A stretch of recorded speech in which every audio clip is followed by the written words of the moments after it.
and welcome to For the Love of Mystics, a space where we explore the mysteries of life, the depth of the unseen, and the beauty of spiritual transformation.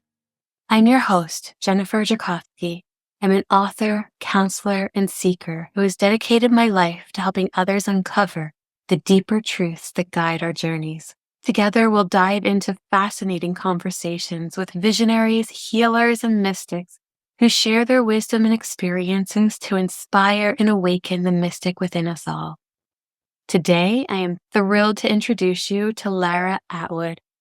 Lara is an author, researcher, and practitioner of the religion of the sun, an ancient religion that she and her husband uncovered in 2013. Based on their findings, they believe it's the source of many sacred sites and wisdom traditions, and it may be the world's oldest known religion. Lara has written the first history of it in her book, The Ancient Religion of the Sun, and has co-authored a number of books with her husband about its practice.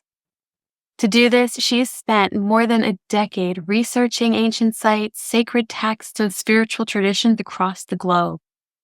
She shares their work on the website sacrosowell.com and the YouTube channel of the same name.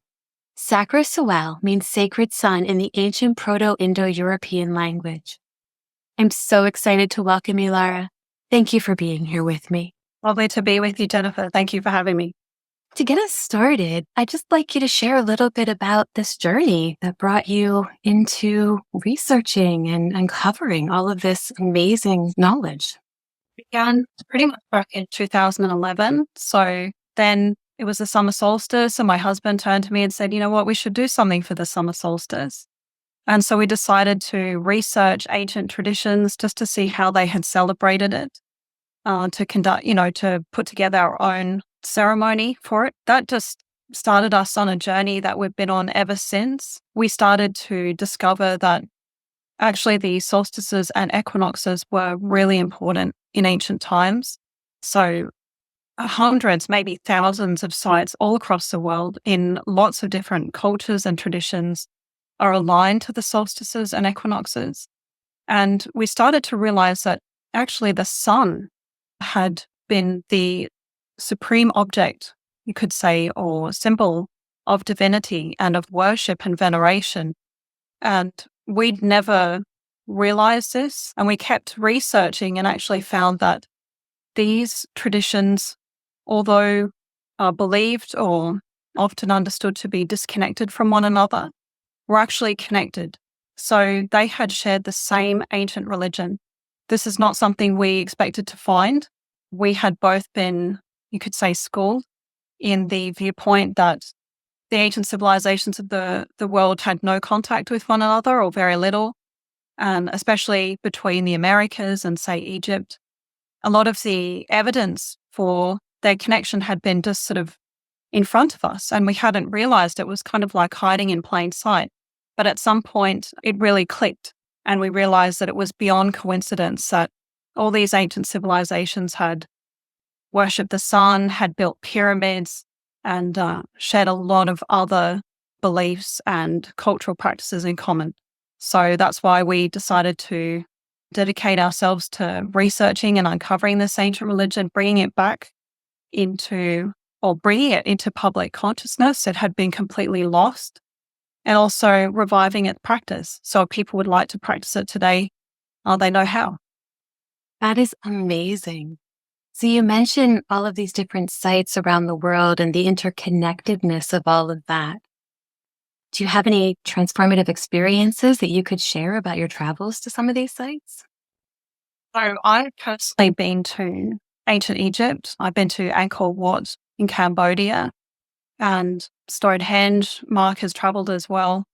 A lot of the research we did is from our desk. So that's the main way we've sort of researched all this is reading through papers. We've had thousands of references in our books, but I certainly had a transformative experience when I went to the Great Pyramids, and I'll never forget it. I just remember getting out at the airport in Cairo, and I just could sense the pyramids before I could even see them. They had such a presence, and I wanted to spend all my time there. I was on a tour and I stayed for a few days back in Cairo, and just with whatever chance I could, I just wanted to sit and just be there. It was palpable.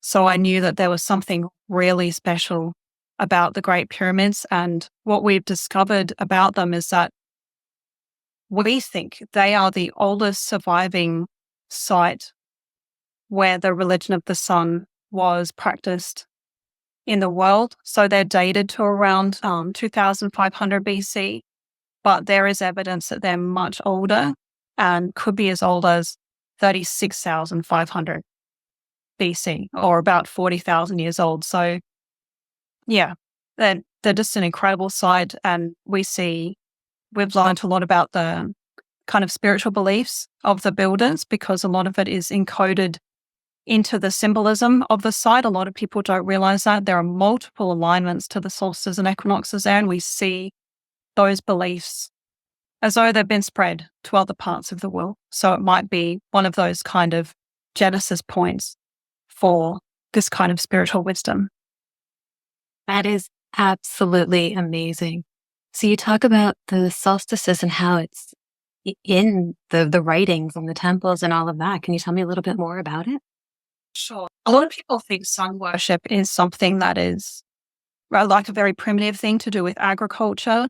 So people think, oh yeah, sure, they worship the sun. That's kind of like the obvious choice. But what they've told us in their ancient texts and writings is actually that the veneration of the sun was not of the physical sun, so not of the material sun itself, but of its spiritual side. And that has to do with the spiritual nature of light. And so as the greatest manifestation of light, it was seen as the greatest manifestation of the source that we can connect with. And so what they did is that they incorporated the sun's light into their temples and sacred places, often so that they would, the light would come into the most holy of places in the temple. So it could be sort of connected with directly. And also they would use the sun at the solstices and equinoxes in an interplay, like this incredible, kind of almost like a story or drama that is symbolic of stages of attaining spiritual enlightenment. So, for example, the Sphinx gazes directly at the rising spring equinox sun, which symbolized spiritual resurrection. And these particular times at the solstices and equinoxes are the main transitions of the sun. And so they were seen as particularly symbolically significant. And so that's why we see this kind of tradition all over the world of incorporating the sun into sacred places at the solstices and equinoxes. Fascinating to be able to see the interconnectedness of all of this. Now, when you talk about the way that they are able to kind of incorporate the nature, right? How nature goes through its cycles and all of that in their practices, are there any specific kind of practices that you would consider mystical practices that are a part of this heritage? One of the main practices that we've explored so far are out-of-body experiences. So people might be familiar with this as astral projection or astral travel. Near-death experiences are a kind of out-of-body experience, although they happen after death. And that's when, we leave our bodies and enter a non-physical realm. And this is something that's recorded in ancient cultures throughout the world. They had a cosmology that very much not only understood that there is a material world, the world that we live in, but there are other planes of existence, other dimensions. We might be familiar with today as, let's say, heavens or hell, so lower regions and higher regions of different frequency of light. And they had practices to actually travel to these other realms and come back.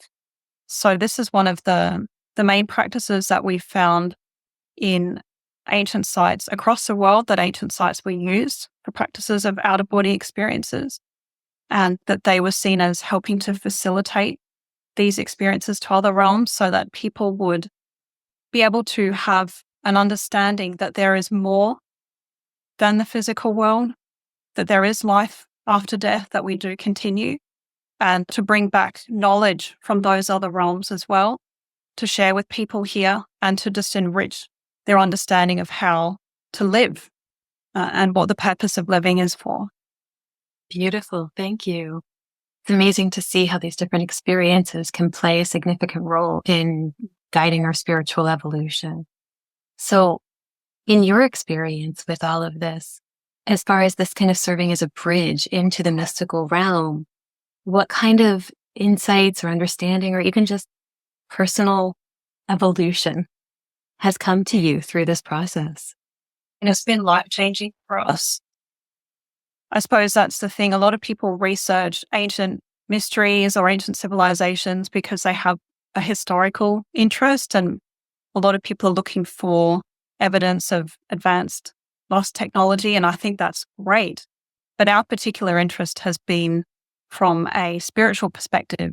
So if these ancient civilizations were advanced, which there is a lot of evidence to say that they were, but in their advancement, clearly their societies, particularly like you see at the Great Pyramids, were not directed to be an advanced civilization just technologically, but their primary goal was obviously spiritual. They directed their technology towards a spiritual goal.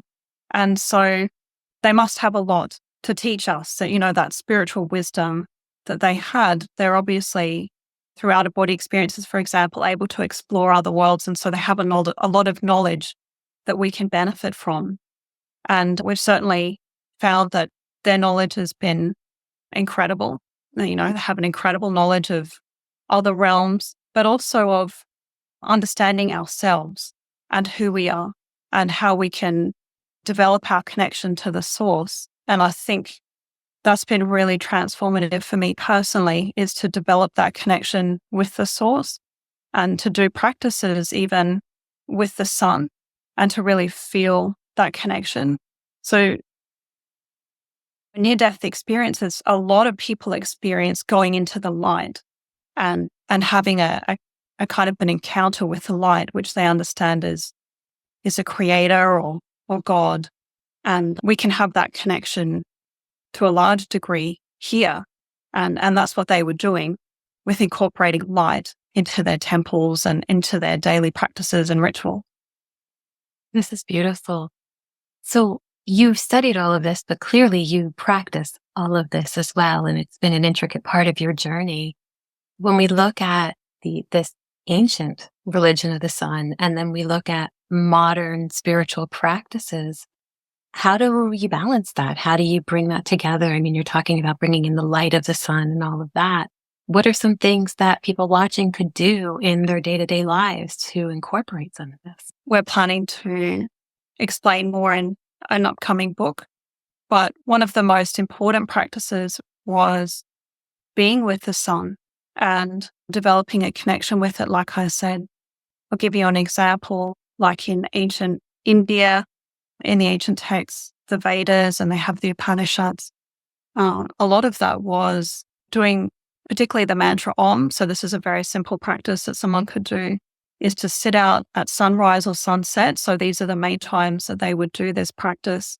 And to do it, it can be, quite detailed, but a very simple version of it is to simply sit in any comfortable position and to do the mantra Om and to face the sun at sunrise or sunset, when it's not too strong. You can really sense its spiritual properties, and to actually feel that connection with the divine, to feel that connection with the source, and just allow yourself to receive it and to be with it. And it can be quite profound and powerful. So that's a very simple thing that people can do. We're going to be going into more complex practices because there were definitely practices we see that would piece together that are actually the same. We can see that it's the same practice, maybe just given a bit of a cultural twist in different places. But what we're trying to do is we're trying to reconstruct the ancient practices by going back into the older sources and seeing what we can find in common between them, and to put together a practice that people can do today, like you said, so that this is not something maybe archaic or lost in symbols that people don't understand, but to explain everything so that people can fully connect with it as ancient people did. Love that. And I love that you're putting a book together for people to be able to really not just read and learn about the bits and pieces of it, but to actually embrace this energy and this practice. In terms of the sunset and the sunrise, I know for myself, I love watching them. So to incorporate into that practice, I can only begin to imagine how powerful that's going to be, how intricate in bringing that in moving forward. I know anybody who, watches the sunrise or the sunset, if they're like me and maybe you as well, it's magical in and of itself, the energy and all that's there. So thank you very much for sharing that. You mentioned too about the Upanishads, and I'm imagining that there's a lot of teachings. When we really dive into the mystical teachings of all of the religions, they're so deeply interconnected. And from what you're saying, it sounds like that is the case with this as well. And so we look at religions that maybe in, doctrine and all of that have not given as much credit to that interconnectedness and the religion of the sun. Clearly they're all a part of, and I know that you've even connected with Christianity and all as part of this. Can you speak to that a little bit? So to understand it, there's kind of a background, like a story of how the religion of the sun spread. And this starts back very far in time.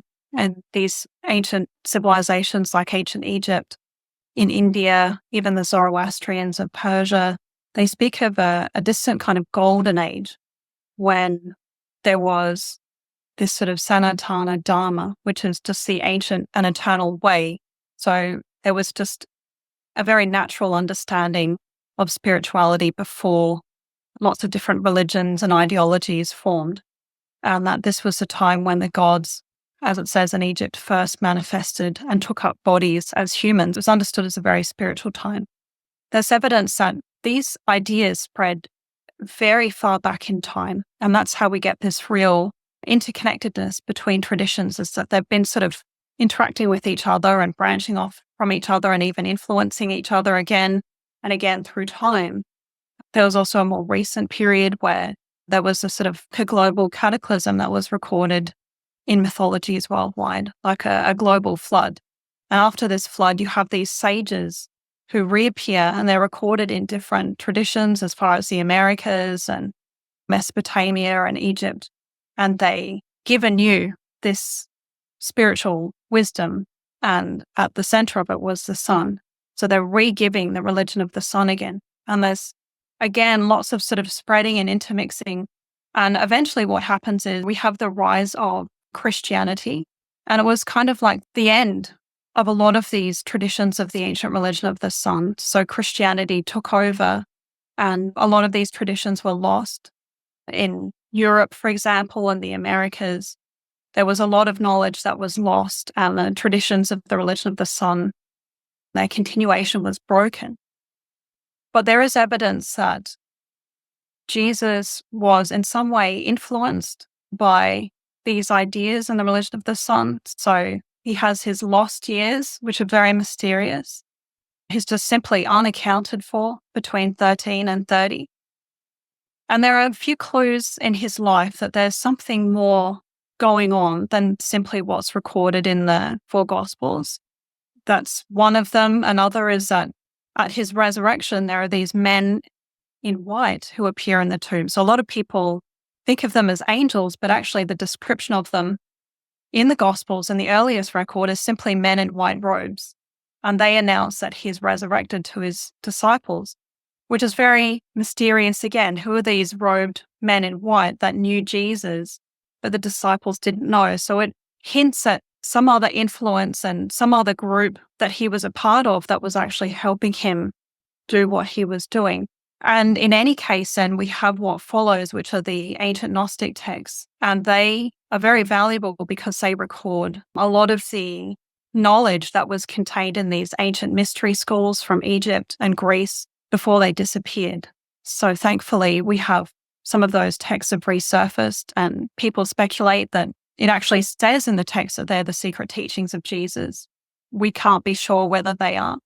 But there are lots of clues then that Jesus was teaching principles and ideas and was in touch with people who were part of traditions of the religion of the sun. And in some way, it allowed it, although Orthodox Christianity ended up destroying the Gnostics and banning their texts, some of these ideas are found in Christianity, particularly Jesus' life, because it matches the progress of the sun throughout the year. And it also shares many similarities with what have been called dying and rising gods, which were used to symbolize the sun's annual journey. And the reason that was because that symbolized the path of the spiritual sun, as we call it, or could call it the path to enlightenment, that this was actually a mystery teaching, a symbolic teaching that was demonstrating how people attained enlightenment. So that is also preserved in Jesus' life. So in some way, those ideas carried on, but of course, by and large, Christianity has very different, Orthodox Christianity has very different views, but certainly some of the groups that they marginalized and persecuted, they shared views definitely with the religion of the sun. I think in one of the things that one of your books, and you can tell me which one, but I remember reading an excerpt about the connection between the winter solstice and Jesus's birth, and that idea of the sun being born and moving into that energy. So what you're talking about now in terms of his life and how it really connected with the natural ebb and flow of the cycles, it sounds like there's a deep connection there as well. Incredible, the winter solstice. People probably don't realize, but this is still the most celebrated religious occasion in the world. So we tend to think of it like, there's Christmas and then maybe there are some other little pagan traditions, but actually they're all celebrations in some way of the winter solstice. And this was a huge celebration in ancient times. So it still is today. If you count the billions of Christians, and then we have indigenous people in all through the Americas who celebrate the winter solstice. Of course, then you have people in Europe, indigenous peoples of Europe celebrating the solstice. And so once you count up the numbers, it is a huge celebration of the winter solstice. So it just shows how the religion of the sun, even though people don't know about it, is still very much a part of our culture. And when we look at solstice celebrations from around the world, they were all celebrating very similar things. Often it was the birth of a divine son, a divine child from a great mother goddess at the winter solstice. And because this is when the sun appears to be reborn from the darkness of winter, it returns to us, from its small, its weakest point. So it's like a baby sort of, and it will grow, through the spring equinox to reaching its full height at the summer solstice. And this actually has a deeper meaning. So this is about, in the religion of the sun. So this was used to symbolize the birth of the spiritual sun that can happen, that happens not just in nature, but can actually happen within us. And so that's why the path of the solstices and equinoxes, it has a profound level of meaning, which is why it became the basis of many mystery schools, throughout the world and ancient traditions. I remember reading at one point about there being 22, I believe it was, maybe more, holidays during that time period throughout all of the different religions, and thinking there's got to be something more to this than just it's happening at this time. So that was a beautiful explanation as to why all of that is interconnected. The Incas celebrated the birth of Wawa Inti, so the baby sun, which is really amazing because we have Christians celebrating the birth of Jesus, the baby son, so these themes are really, we do find them across the world. It's not a coincidence. Yeah. So those are just two of, but you had mentioned that this is a kind of, as you said, across the world, that these different traditions and beliefs and teachings are happening. Can you share a little bit of, kind of take us on a little walk around the globe? We have Newgrange in Ireland is a beautiful site. So that's a giant mound site, ancient. It's about 5,000 or more years old, and a shaft of light penetrates its chamber in the time around the winter solstice. And this was connected to the birth of Aengus. So he was a divine child of light from the spiritual goddess Buin and his spiritual father Dagda. And so we see the trinity of mother, father, and son. So we have in this trinity the feminine rather than the trinity of Orthodox Christianity, which is all males. So in ancient times, it incorporated the feminine, and she was seen as one half of the creator. So there was a masculine half and a feminine half, and they give rise to the sun. And so that is a winter solstice celebration of the birth of a divine child, a divine son, thousands and thousands of years ago, encoded in stone. We also have the birth of Mithras. So he was an ancient Roman deity, and the mysteries of Mithras are fascinating, but he was born on the 25th of December, so 3 days just after the winter solstice, which became the birthday of Jesus. And there's a whole kind of story to that. We also have Horus in Egypt. So there are indications that Horus, who was the son of Osiris and Isis, he was a divine child, a divine son, and that his birth was at the winter solstice. There are temples in Egypt that are around 3000 BC, I should say. So again, around 5,000 years old, that were aligned to the winter solstice and dedicated to Horus.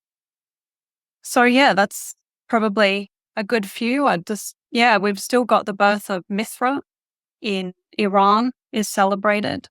So he is the god of light associated with the sun, and he is born at the winter solstice in a celebration called Yalda. And people think that he was the basis for Mithras in Rome. So again, you see these connections and this spread of this kind of knowledge through time in different parts of the world.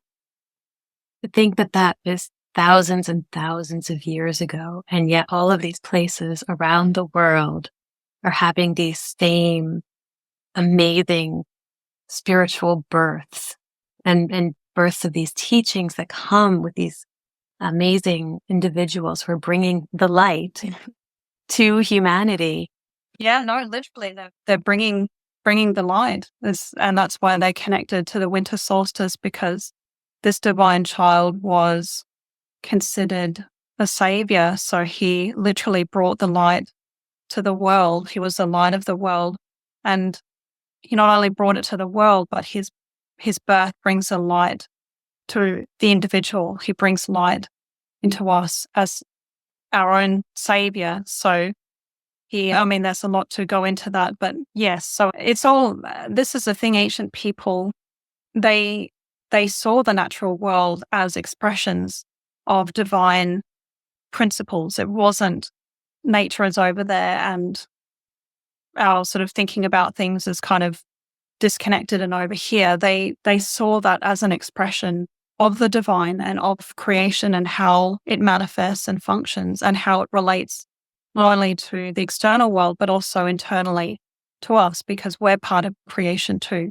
And so one of the main, you could say, axioms of ancient wisdom was that we are a microcosm of the macrocosm. So we are connected to the universe. And so when you have the birth of the sun at the winter solstice, I saw it as very much connected to what could happen within us. I'm looking forward to the book and wondering if there's going to be anything in terms of practices during that solstice in terms of bringing our own light forward. We do have a book, Ancient Solstice, where we try and reconstruct some of the ancient ceremonies and rituals that ancient people conducted on this day. And these rituals were to help actually in understanding, and because you can read about something and you grasp it on an intellectual level. But when you participate in something that is actually alive and happening in nature, and you're actually using the symbols and you're part of the it's like a little, almost like a drama of recreating what's spiritually happening at that time, you can understand things at a very profound and deep level that you can't necessarily always get just from reading. These kind of rituals were very important in ancient times. People perform them, and many ancient traditions continue to celebrate the solstice in this way today. So this is one of the main things that people can do. Even doing a small celebration or ritual for the solstice can help put you in touch with that time of year and its deeper meaning for the world, but also for yourself. I love this. One question that comes to mind for me, based on what you were just sharing, is I'm curious about how you would define the life of a mystic. Because when you just said about, we can read about something, but then to live it is something else. And it sounds like there's a connection there in terms of what it is to truly live that life.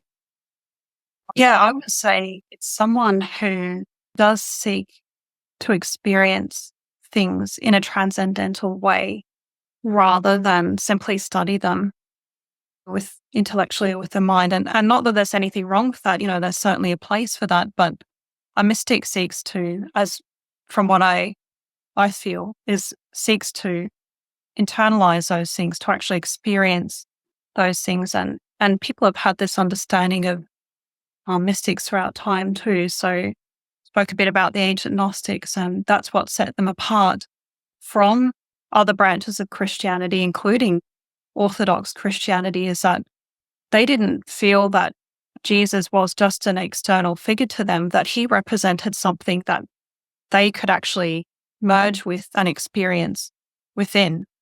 I think that is certainly a path that people can continue on today. People have been on that mystical path for who knows how long. That's what's really given us this remarkable wisdom that we see preserved in these ancient traditions that touches us.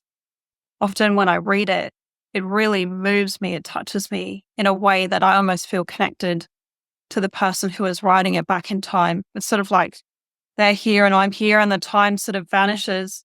And it's something which can overcome those kind of limitations that we might intellectually have. We can experience things in that kind of profound and deep way. I think it's a great way to be. Absolutely. I love how you're talking about that transcendence piece.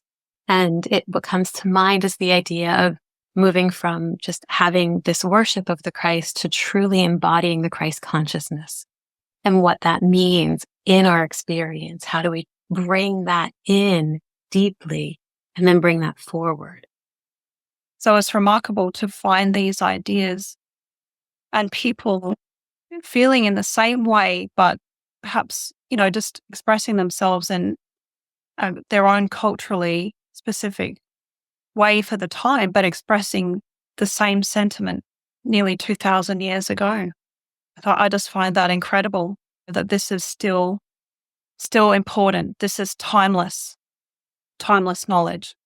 It has been symbolized in many, many different ways. And that I think that's one of the profound things that the religion of the sun uncovers, is that Jesus is just one manifestation of this. And there have been many, time and time and time again, going all the way back to ancient Egypt or ancient mounds in Ireland thousands of years ago. We see the same thing carrying through time, and that really demonstrates that it's something universal and timeless. I think we could probably do a whole other show on how the Christ consciousness travels throughout all of the different traditions and all of the different religions and all of the teachings, and what it is to truly be one with the cycles of life and be one with oneness.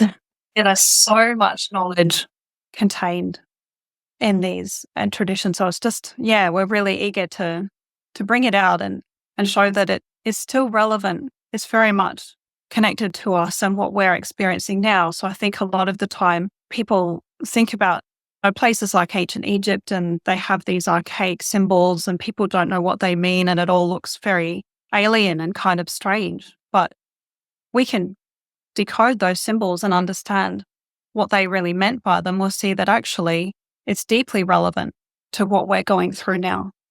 So you talk about bringing them out, and you've got this other book that's coming out, but you've already written several books. You mentioned the one about the solstice. Can you just share a little bit about what people can find if they come to your website and want to explore this deeper? My book, The Ancient Religion of the Sun, which is me purely going through records around the world and trying to piece together the story of this ancient religion, where it originated from, and how it spread throughout the world. So that's kind of more of for people who want to find out the history. We have our Ancient Solstice book, and that's very much about all the sites aligned to the solstices, the celebrations, what they mean. And then we also have a book, The Spiritual Out-of-Body Experience, and that uncovers, like I mentioned, out-of-body experiences and how that was one of the fundamental practices often kept in secret. But we've gone through a lot of ancient texts to kind of recreate that practice, and we've recreated ancient practices that people can do now at home if they want to. Ancient dream incubation rituals like they were doing in ancient Greece and Egypt, and ancient practices to astral project and remember dreams and learn from them and interact with the divine in them. And then I also have a YouTube channel where I try and bring out as much as I can from the books. And then we've got more books on the way, but we'll have to wait for those. We're getting there. So hopefully this year we'll have some new books out. Very exciting. And it sounds like there's very practical things in these teachings that you're bringing forward. You know, you mentioned dreams and being able to bridge the mystical realm through dreams and through these out-of-body experiences. So I know I'm looking forward to exploring more, and I'm sure many others are as well. So thank you for putting the time and effort into it and for your passion for this. It's a wonderful thing to be bringing back to the world. Thank you for giving me the opportunity to talk about it. I think it's something obviously very valuable, and I hope that it will come back again and be there for all people who are interested practicing this ancient religion again. Wonderful. Thank you. And thank you everybody for joining us, for watching. Make sure that you go and check out everything that Lara has to offer. It is a treasure trove of information already, and it sounds like there's only more wonderful things to come.